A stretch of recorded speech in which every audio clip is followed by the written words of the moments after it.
بنگلور شہر کے حج بھون میں سالوں سے حاجیوں کی خدمت کر رہے رضاکاروں کو ریاستی وزیر ضمیر احمد خان کی جانب سے عمرہ روانہ کرنے کی تقریب کا انعقاد کیا گیا۔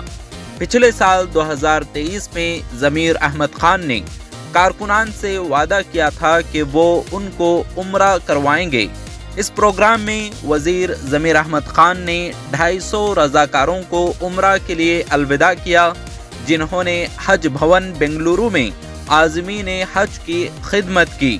اس پروگرام میں شہر کے معروف عالم دین مولانا مقصود عمران، وزیر رحیم خان، وقف بورڈ چیئرمین انور باشا کے علاوہ قائدین موجود تھے۔ اسی موقع پر انہوں نے کہا کہ وہ گریجویشن امتحان میں ٹاپ رینک حاصل کرنے والے مائنورٹی کمیونٹیز سے 5 طلباء کو اعزاز سے نوازیں گے اور ان کی اعلیٰ تعلیم کا خرچہ بھی اٹھائیں۔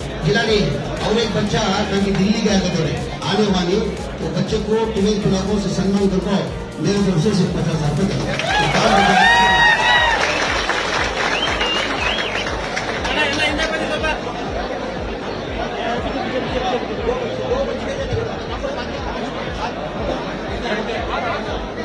روپے پیچھے آگے